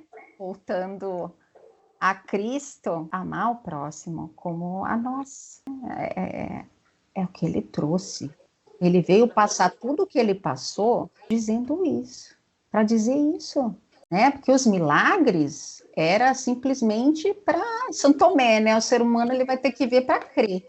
Mas o principal objetivo, vocês são capazes de fazer tudo o que eu faço. Vocês são deuses, vocês são perfeitos, são luzes. Vocês precisam apenas amar. Que bonito isso. É importante você ver o quanto as pessoas estão precisando falar. Eu falo isso por quê? Porque quando eu comecei a meditar nessa área, né, o quanto que as pessoas procuram a pessoa que teve a experiência, né? O quanto eu sou procurado para falar sobre ansiedade, o quanto que eu sou procurado para falar sobre depressão, o quanto que eu sou procurado para falar de um pensamento de suicídio. Então, você vê como que as pessoas estão necessitando, precisando de alguém só para ouvir, só para escutar um pouquinho. Ou, às vezes, só para dar o seu ombro. Assim, ó, eu só quero isso. Eu só quero só o seu minutinho. Eu só quero botar para fora, né? Então, quando a gente vê todos os percalços que a vida traz e cria esses bloqueios, né? Independente de quem seja, né? E quando nós nos colocamos na condição de ouvintes e dispostos a ajudar, nós vemos assim quantas pessoas têm essa necessidade. E também vemos quantas pessoas nós perdemos por falta de pessoas que dispõem o seu tempo, pelo menos para ouvir. Como eu falei no início, é a quarta causa de morte. É muita coisa, né? É suicídio. 38 por dia. Olha isso. Meu Deus. Nós E assim, 700 mil pessoas, como a Pri falou, para cada suicídio são 20, em média, de tentativas. Olha a quantidade, né? Então, é pouco falado e acontece muito, porque nós precisamos de pessoas dispostas a levantar essa bandeira com mais propriedade. Não somente aquelas pessoas que viveram, mas aquelas pessoas que entendem que existe uma grande importância na vida. Então, assim, é muito gratificante a gente estar hoje aqui falando sobre isso, né? Então, eu fico muito feliz, né, em falar sobre isso, não somente no setembro, porque eu não falo sobre isso só no setembro, não. Né? O setembro é um mês onde a gente aí fala mais, né? Mas assim, é uma bandeira que tem que ser levantada todo o tempo, não somente no setembro, né? Nossa, super concordo. E digo mais, inclusive. Esse gesto que a Aline comentou, que o Ricardo concordou, gente, às vezes é uma coisa pequena. Às vezes não é muito. Eu já fui de grupo de jovem, né? Então a gente fazia muitas ações. E eu lembro que teve uma vez que a gente ia fazer doação de marmita. Eu não pude participar da entrega, mas eu participei das manutenções, né? Então, da criação da marmita, fazer a comida. Tinha várias coisas que eu descobri no dia, tipo, cuidados que a gente tinha, que eu não fazia ideia. E teve várias coisas que a gente não percebia. A primeira delas é que os tios, a gente chama os tios casados, né? Quem é casado é tio, quem é solteiro é primo. E aí os tios orientavam, gente, levem água, porque as pessoas não precisam só comer, né? Elas precisam beber água. E outra coisa, se preparem, porque acontece duas coisas com frequência. A primeira, sempre leva roupas extras e meias extras. Porque quando a gente vê o nosso irmão na necessidade, às vezes é tão gritante que a gente pensa, o que que custa eu voltar descalço? Em casa eu tenho outro. Então leva essa, porque às vezes dá frio, e aí você fica doente por conta do gesto. E a segunda coisa, encaixa com tudo que vocês falaram. Quando eles te chamarem, os moradores de rua, às vezes eles só querem a sua atenção. Teve morador de rua que ele disse que já teve caso de ele chamar e falar assim, não, irmão, infelizmente acabou, né, as marmitas. Aí ele falava, não, eu já comi, o meu amigo dividiu comigo, mas eu queria conversar. Você não disse que é da igreja? Você pode me ouvir? Eles querem ser vistos, porque eles são invisíveis, é a São sombra da sociedade. invisíveis. A sensação que ele tinha. E muitos falavam exatamente isso. Teve uns que chamavam para conversar e no final falava assim, obrigado, eu me senti visto hoje. E digo mais, viu? Eu tô falando desse gesto, mas quem viveu isso falou que saiu de lá muito melhor, não porque ouviu, mas pelo que ouviu. Porque existem pessoas inteligentíssimas nas ruas. Existem pessoas que estão lá porque caiu no vício das drogas, ou envolveu, infelizmente, em problemas familiares e acabou se dispersando, problemas financeiros. Morador de rua que queria discutir livros que tinham lido. Aí foi quando eu entendi o real valor daquela campanha, que a gente não quer só comida, a gente quer viver comida e arte. E ali eu entendi aquilo, porque do mesmo jeito que a gente precisa de arte para não ficar doente, também. E aí me lembrou também uma outra coisa, que a gente se preocupa com comida, às vezes é só dar atenção. Uma vez em terapia, eu descobri isso que a Aline comentou, eu me encaixei muito nisso, porque a gente precisa entender que para receber amor, a gente precisa dar amor. Eu lembro que teve um dia que eu saí da terapia, na época ainda era presencial, era a Dani maravilhosa, e eu lembro que eu saí e eu falei, cara, hoje eu vou elogiar quem eu achar bonito na rua. Eu lembro que logo de cara eu entrei no metrô, e eu vi uma menina com black maravilhoso. Nossa, como aquele cabelo tava bem cuidado. Eu só fiquei pensando nos cremes caros que ela gastava para manter aquele cabelo. E aí eu morrendo de vergonha, eu falei, vou elogiar. Aí o metrô tava vazio também, foi super propício. E aí a menina também belíssima, a menina era linda, não era só cabelo. Aí ela olhou pra mim, olhou assim pra frente, porque era inevitável, né? Tinha pouca gente, qualquer um que se aproximasse, eu acho que ela ia levantar a cabeça. Na hora que ela levantou, eu falei, nossa, moça, que cabelo lindo. Ela tava séria, ela não tava parecendo que tava triste, não, mas ela só tava séria. Ela abriu um sorriso. Ficou até um pouco, depois ela falou, nossa, desculpa, é que eu não esperava, obrigada. Dá um trabalho manter, obrigada. Imagina, fui no banco nesse dia também, na hora do almoço. A moça do caixa, eu tive que passar por ela, eu não lembro qual foi o problema, mas eu acho que foi bloqueio de cartão e tudo mais. Na época, os aplicativos não atendiam tantas coisas como hoje. E aí eu lembro que ela tava com a unha maravilhosa. E eu sou louca por esmalte, eu pinto minha unha toda semana. E aí eu vi aquela unha linda, com um azul maravilhoso. Falei, aí ela, tadinha, de mau humor. O pessoal na fila já tava xingando fazia um tempo. E não era nada da conta dela, sabe? Era problema dos outros. E aí eu cheguei nela e ela me tratou super mal. Ela foi super grossa. E aí eu virei e falei assim, ô moça, você me desculpa, mas sua unha tá tão linda. Que cor é essa? A menina abriu um sorriso também gigante. Ela morreu de me pedir desculpa. Eu, não, moça, pelo amor de Deus, eu não tô fazendo esse elogio. É porque eu gostei realmente do esmalte. Ela, não, moça, me desculpa, é que às vezes a gente deixa o estresse ultrapassar limites e a gente acaba tratando mal quem não merecia. Obrigada por isso. Falei, imagina, eu realmente achei muito bonita, parabéns, sua unha também é linda. E ó, que Deus abençoe que é pra não quebrar, hein? Se quebrar não foi minha culpa. E a gente saiu dando risada, eu nem sei o nome dela. Eu também querendo falar isso como se, ai meu Deus, que pessoa maravilhosa, não há ninguém melhor. Mas é uma coisa que eu aprendi que você falou sobre caridade, é isso que eu queria justificar. A gente faz o bem pro próximo, a gente está fazendo bem a nós mesmos. Inclusive, a ciência explica, né? A sensação que a gente sente de preenchimento quando a gente ajuda alguém, e a gente tem essa sensação de eu fiz isso, nos preenche muito mais do que às vezes até a pessoa se sentiu preenchida. Ah, mas eu matei a fome daquela pessoa. Você, dentro de si, você se preencheu de um amor incondicional. Então, eu tenho muito isso comigo. É claro que a gente tem que ter o equilíbrio, né? Mas eu sempre tenho disso. Sempre quando eu dou algo, pode ser, às vezes, um valor assim, não tão convencional, eu sempre falo, se eu dei, é porque eu pude dar. Tô aqui disponível, é porque eu pude estar. Às vezes a gente pensa que fazer o bem é doar 100 mil marmitas, é doar roupa. Assim é fácil. Né? Você nem olha. No meu condomínio tem uma caixa gigante que recebe doação sempre quando faz muito frio. Às vezes eu nem deixo roupa lá. Inclusive, tô precisando comprar roupa de frio, que naquela enchente no Rio Grande do Sul, eu fiquei com tanta pena que eu falei, cara, eu vou doar porque eu posso comprar. Então eu vou doar. E em São Paulo não tá fazendo mais tão frio quanto antigamente. Justo no ano que eu doei quase todas as Foi minhas mesmo. roupas, fez. Foi mesmo. Mas não me Eu arrependo. lembro. Não me Fiz a arrependo. mesma coisa. E sabe o que me pesou mais ainda? Foi porque eu gosto de roupa larga de frio. Então eu tinha muita blusa de frio extra G2. E eu vi o caso que muita gente gorda tava sem conseguir se vestir, não se vestindo de lençol. E aquilo me compadeceu muito, até porque minha família tem bastante sobrepeso.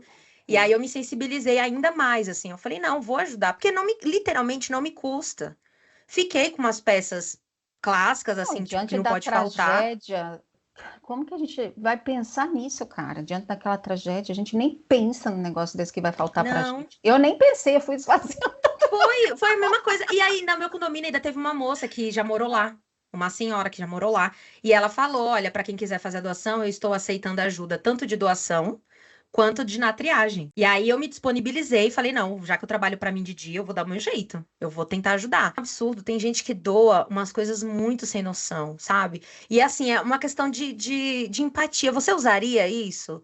Porque eu faço isso até na doação. Eu lembro que uma vez meu pai ganha a cesta básica. Aí a gente sempre faz doação. A gente diz que Deus opera o milagre todo mês na casa dos meus pais. Porque a cesta básica do meu pai, ele alimenta a minha casa, que eu moro sozinha, alimenta a casa da minha avó, que mora com 2 irmãs, e ainda alimenta a própria casa deles, e ainda dá para doação. Eu não sei que operação de multiplicação que Jesus aplica, mas dá para tudo. É muito isso. E nunca faltou nada, nem na minha, nem na casa da minha avó, nem na casa dele. Então, assim, não sei como. E aí a gente sempre comenta que uma vez veio um café muito ruim. Muito ruim. E aí a minha mãe comentou. Minha mãe saiu comentando com as amigas dela e tal. E teve um em específico que falou assim: ah, por que você não doa? Ah, porque para alguém vai ser bom. A mãe virou para ela e falou assim: o que não serve para mim não vai servir pro meu irmão. Por que eu vou doar alguma coisa ruim? Eu já não quero. Tenho isso comigo também. Eu vou. A minha igreja ela faz muita doação também. A que eu frequento agora. E eles sempre pedem em específico. Eu achei isso muito inteligente. Porque se você falar assim, ai, doação. Aqui no Natal tem isso da moça da limpeza. O que a pessoa dá? Arroz e feijão. Falei, não, gente. A necessidade dela também é um leitinho. A necessidade da mãe dela é um chocotone. A necessidade A dela, bolacha. um milho de pipoca. E se eu vou doar, eu tenho que doar o que eu comeria. E se fosse Jesus na minha frente pedindo doação e ia doar qualquer coisa? Eu duvido, né? Você falou de arroz e feijão, né? Tem alguns locais que é só sal e farinha, né? Que é pior. Que é É pior. pior. Às vezes eu não vejo nem cuscuz. Eu fico, gente, eu não vivo sem cuscuz. Ai, que delícia. Não tem nenhum cuscuz. E cuscuz é uma comida muito prática, fácil de Sim. cozinhar. Então é muito bom. Nutritiva. E não dá para ser assim qualquer coisa. Então você citou sobre caridade, eu lembrei disso. Quando a gente faz caridade, experimentem.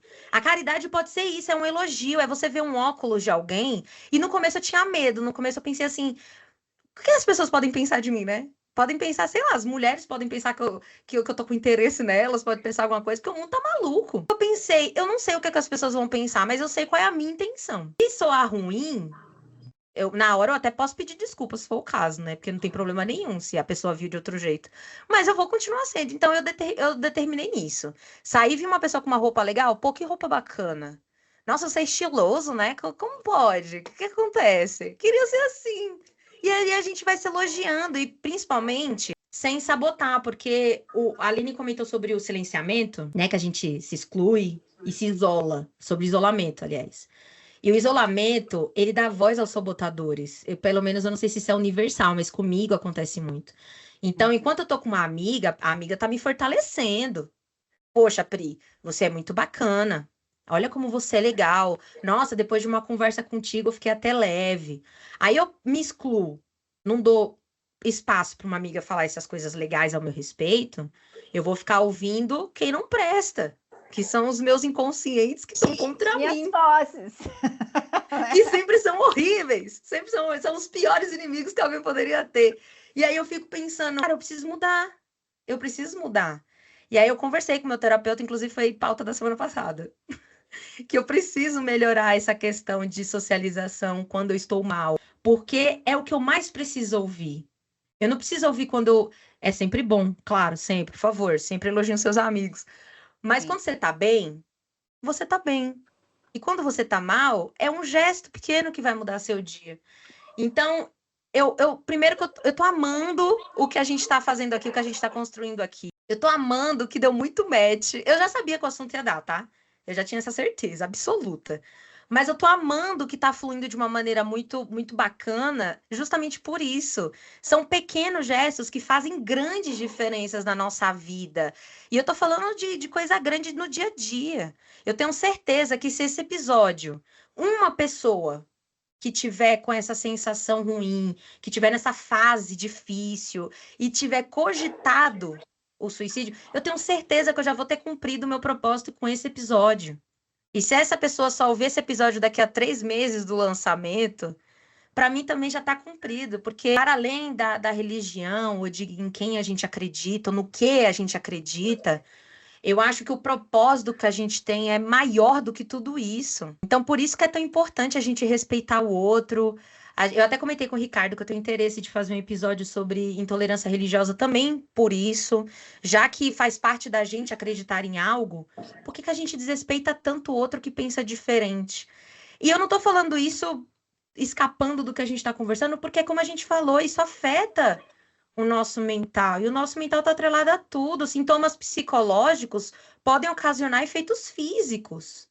Então, como é que tem gente que separa uma coisa que é tão junta, né? Porque é uma estratégia muito grande, né, para desviar do propósito, né? E isso acontece em todos os lugares, seja na política, seja em instituições religiosas. É uma das estratégias principais para desviar o foco da evolução. É colocar as religiões para brigarem entre si. Não é lucrativo, né, se tiverem amigas. Como que você acaba com aquele núcleo de luz? Como que você causa discórdia de núcleos de luz? Coloca eles para brigar, para um achar a vaidade e o orgulho, que são uma das principais características humanas aí que dificultam a nossa evolução. Coloca isso aí para brigar entre eles e o propósito real de se unirem e serem mais fortes, a gente quebra. A gente quem? A gente sabe que em tudo existe luz e existe sombra. Dê o nome que cada religião dê, mas existe essas forças. E dentro da gente, o céu e o inferno, né? Fora e em todo lugar. Então, a gente tem que ter esse discernimento, né? Oh, Deus, dê sabedoria e discernimento, né? Para que eu possa aí diferenciar e trilhar ali da melhor maneira, né? Uma coisa muito importante que eu queria muito dizer aqui. A vida vale muito a pena. Cada dia de trabalho, cada alma que eu vejo evoluir. Meus filhos, minha família. Ver um pássaro voar, né? Hoje eu vi um tucano voar aqui, falei, gente, que lindo! Meu Deus, eu fiquei maravilhada, quase bati o carro para ficar olhando o tucano. A vida, ela vale muito a pena. O que você está tentando, se você está ouvindo e pensando em tirar a sua vida, é sanar o sofrimento, a dor. Não é a tua vida, porque a vida, ela é um instinto nosso de preservar. E toda vez o que eu mais agradeço a Deus, não ter permitido que aquela menina de 14 anos morresse. Que eu não teria realizado tantas coisas como eu realizei. Eu olho meus filhos e falo, Deus, obrigada, obrigada, obrigada, obrigada. Meus filhos, cara, não ia ter nada disso, eu não ia estar aqui com vocês, sabe? Eu não ia descobrir que a vida depois dos 40 é melhor ainda. É verdade. Sabe? E isso é tão importante a gente falar, né, Ricardo? O quanto a gente agradece por sermos instrumentos tão importantes, pescadores de almas que estão aí tão adoecidas, que elas possam retirar esse véu da escuridão e da dor dos olhos e poder ver essa vida que, poxa, a gente não imaginar, né, naquele momento de dor que cada um de nós vivemos e queríamos sanar com aquela dor. De uma forma errada, né? Porque a vida, tudo passa. Claro que quando a gente está naquela dor intensa, a gente não vai olhar e falar assim, tudo passa, porque aquilo parece um inferno que nunca vai acabar. É um sofrimento muito intenso. Mas acredite, mesmo esse inferno insuportável que você está vivendo, ele vai sim passar. E passa. Passa. Passa, sabe? Hoje, quando eu vejo um problema, consigo resolver esse problema, problemas em geral, né? Eu fico muito grato a Deus que eu consigo resolver um problema. E, assim, quando a gente traz para a nossa experiência, né? A nossa vivência, quando eu entrei nessa porta da depressão, que me levou para a porta da ansiedade, que me levou para a porta da tentativa do autoextermínio, né? Assim, aí eu vejo hoje, poxa, resolvi um problema. Graças a Deus por isso. Porque há outro tempo, né, o problema que eu queria resolver era outro. Era aquele que eu estava vendo no espelho. Quando você vê no espelho um problema, é muito perigoso, né? Que a gente entra nesse âmbito de que só se resolve esse problema que você está vendo no espelho acabando com ele, né? E hoje, quando eu olho para mim e me vejo resolvendo os meus problemas e ajudando pessoas a resolver outros problemas, assim, é muito gratificante. Porque, como você falou, hoje eu posso olhar para meus filhos com gratidão a Deus e agradecer, né? Eu não tentei resolver aquele problema que eu via no espelho. Porque quando eu olhava no espelho, eu via um baita problema. Eu queria acabar com aquele problema. Aquele que eu via no espelho era o problema. A única coisa que eu queria era terminar com aquele problema. Resolver. E como que eu vou resolver? Acaba com ele. E hoje eu tendo a graça de poder dividir isso. A graça de poder acordar e resolver os meus problemas de trabalho, resolver os meus problemas pessoais. E ver que por mais que eu tenha os meus problemas, eu não sou o problema. Porque aí eu falo por mim, pelo Ricardo, porque os meus problemas foram resolvidos na cruz. Então, assim, é muito gratificante a gente poder descortinar isso e dizer que a vida importa. A vida tem importância. E você não é um problema. E você não vai resolver esse problema que você está vendo. Que a gente possa cada vez mais, nossa, como importante foi esse dia de hoje. A gente possa cada vez mais levantar essa bandeira e entender a importância de uma vida. Sim. Nossa, gente, obrigada. Eu não tenho como responder isso de outra maneira. Obrigada, eu tô me sentindo privilegiada. Primeiro por conhecer vocês, segundo por ter essa conversa que muito, gente, foi bonito. Lindo, Eu pensei que a gente fosse ser mais sério, eu pensei que a gente fosse, mas foi bonito. Foi bonito. Quando eu falar desse episódio, para qualquer pessoa, se eu for indicar, eu vou falar, assista porque foi bonito de ouvir ou de assistir, para quem for assistir, ou para quem for só ouvir. Tô me sentindo grata por Deus, por vocês terem aceito esse convite, por a gente ter batido esse papo. Eu sempre me surpreendo. Mas eu confesso que eu estou, assim, impactada com o que a gente conseguiu construir aqui.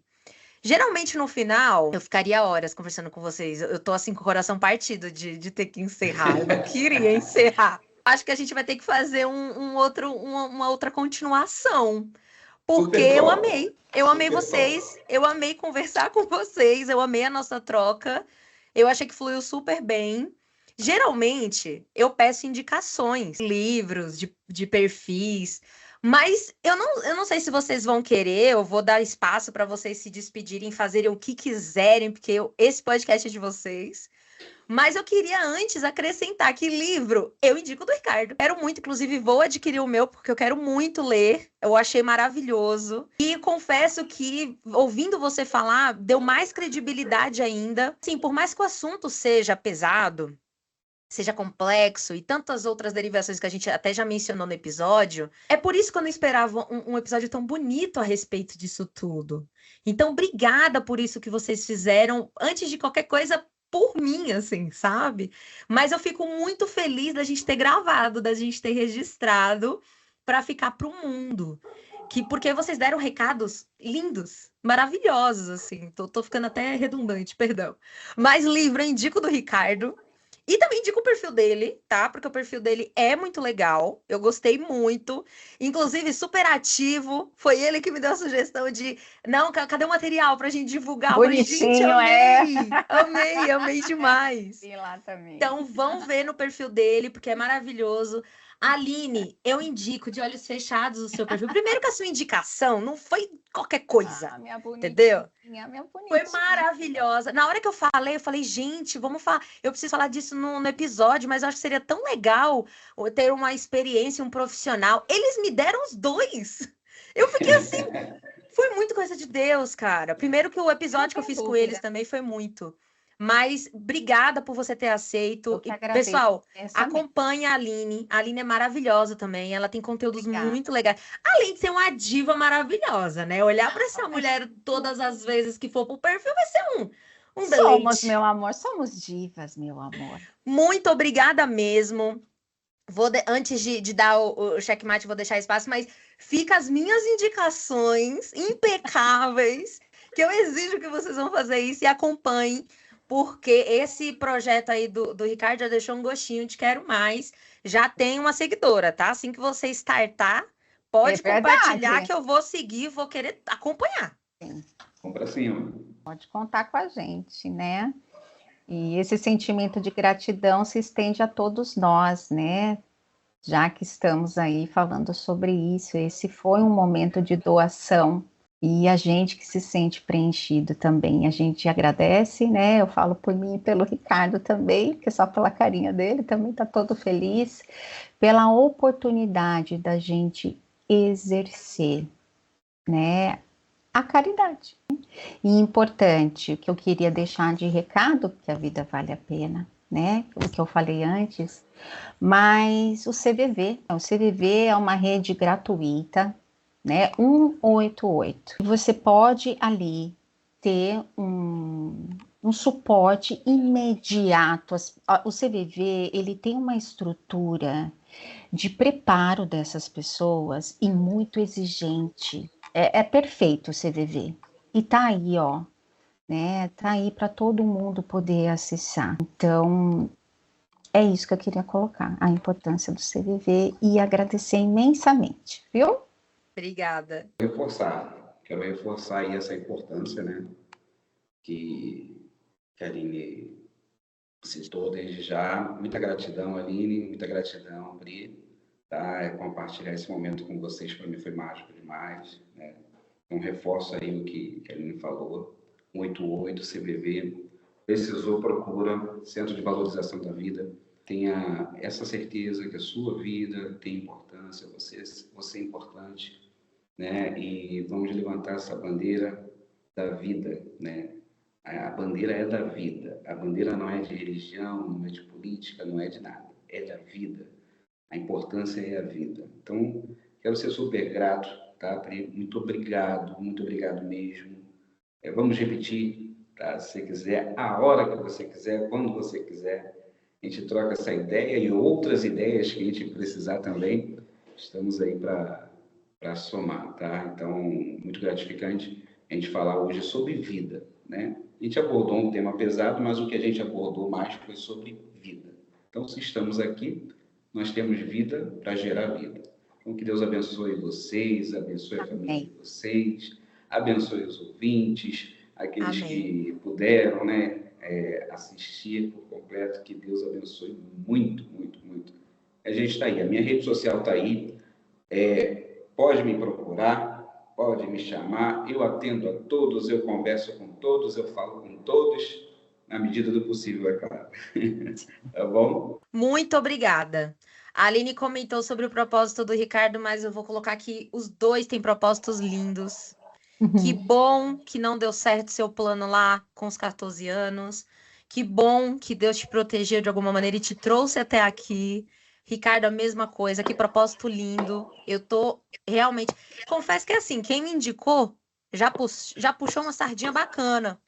Mas eu tô admirando vocês um pouco mais, assim, do que já estava antes, porque só o currículo já é uma coisa legal.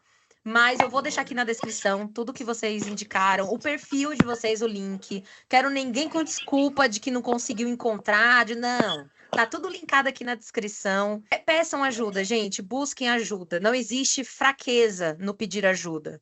Eu acho que se eu pudesse deixar uma dica é essa, e conversem. Conversem mais. Se tem uma coisa que eu amo em conhecer pessoas novas, ou até em conversar com amigos mais antigos, é que sempre que a gente conversa e abre alguma intimidade, pode ser às vezes uma coisa pequena, que a gente não dá nenhuma importância, sempre tem algo semelhante, a gente faz uma troca gigante com aquele pequenininho que a gente começou. Então conversem mais, falem mais, sabe? Puxa mais assunto. A menina que eu comentei da semana passada, a gente se deu bem só de olhar. Aí a gente puxou assunto como quem não quer nada. E de repente a gente estava fazendo trocas valiosíssimas. Delícia. Então é muito. Nossa, eu amo. É um dos maiores prazeres que eu tenho na vida. Acho que o primeiro é meu ato de amor, que eu gosto muito de presentear as pessoas. E o segundo é esse. Eu também gosto de receber. Quem eu amo, quem eu gosto, amo receber. Inclusive por isso que eu tô recebendo vocês. Próximo passo, quem sabe, eu quero gravar outros, não vamos esperar grandes coisas, não. Mas, assim, próximo passo, quem sabe, um estúdio ao vivo, e vai ser muito bacana. Tá nas mãos de Deus. A vontade a gente já tem, entendeu? Mas, Ricardo, coloca aí para girar esse projeto, porque tem tudo para ser gigante. Porque você já é gigante. Seu propósito, então, maior do que você. E olha que você parece ser alto. Mas obrigada de novo. Vou sempre ser grata por vocês terem aceito. E, gente, se vocês não... Olha, pelo amor de Deus, esse episódio tá muito legal. Tá muito... Tá fofo. Gente, tá lindo. Eu tô quase colocando flores, borboletas aqui para circular durante o vídeo na edição, porque tá muito legal. Obrigada por vocês terem acompanhado. Peçam ajuda. Não se envergonhem. Se tem uma coisa que eu aprendi na vida é que ser humano é falho. O ser humano, ele vai precisar de ajuda, ninguém vive sozinho. A gente precisa pertencer. E você não precisa pertencer só a um grupo seletivo, você pode pertencer a vários espaços. Porque se sua vida importa, é porque você é importante. Então eu tenho certeza que muitas pessoas vão querer te conhecer, muitas pessoas vão querer dividir. E eu amo falar, eu amo ouvir. Então, se você tiver com vontade de conversar, comenta aqui, chama para um bate-papo que eu vou amar te conhecer, saber sua história. Eu vou amar fazer outro episódio. Eu já vou ter outras ideias, inclusive se tiverem, pode compartilhar comigo. Eu adoro receber ideias de convidados, inclusive, geralmente são os melhores. Os melhores episódios.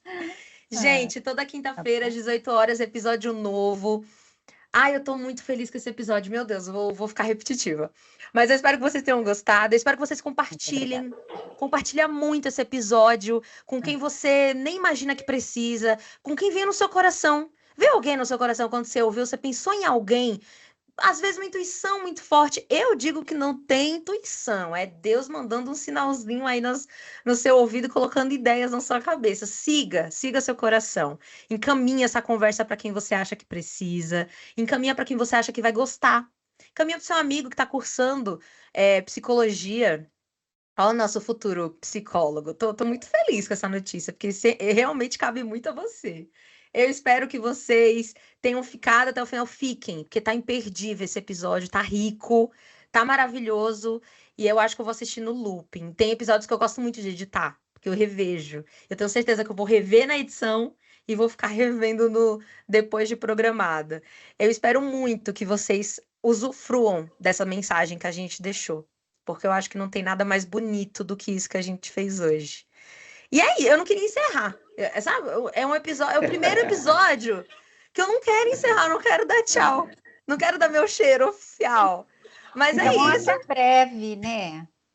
Não, vai ser um até breve, de coração. Fica melhor. Vamos fazer mais coisa, porque vocês, a Aline falou muito de luz. Gente, vocês iluminaram o Pode Prê. Não, amei, eu quero mais essa luz aí para mim, para todo mundo, para todos os ouvintes. E é isso, gente. Espero muito que vocês tenham curtido, tanto quanto eu, que não quero encerrar esse episódio. Um cheiro da Pri. Tchau, Pri. Tchau, Ricardo. Tchau, gente.